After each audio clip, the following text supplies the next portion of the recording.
she was an asshole. And I wrote a song years later called Mrs. Blaileen, because I didn't want to say Mrs. Bailey, because I didn't want to get in trouble with the law, with the man. But I figure she's dead by now, so I'm saying Mrs. Bailey now.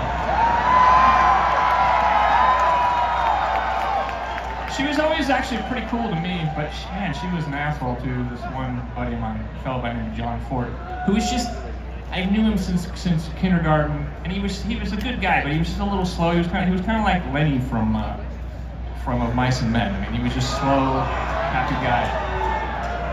And he had this friend, Rommel. Him and Rommel used to hang out all the time.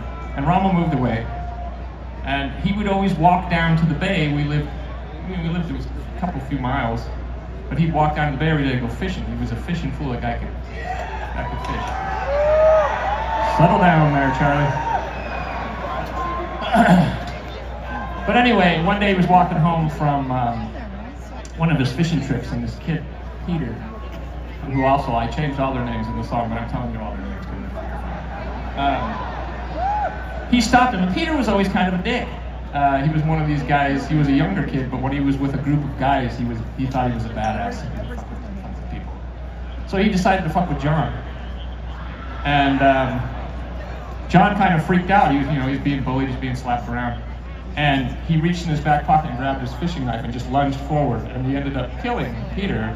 And it was a tragic story, but I always went, Peter was kind of a dick. He was a bully. And he was asking for it. And unfortunately, John got sent away, and wished, everybody in the neighborhood, my cousin was a giant guy, wanted to kick his ass and shit. I always kind of felt bad for John. So anyway, I wrote this song.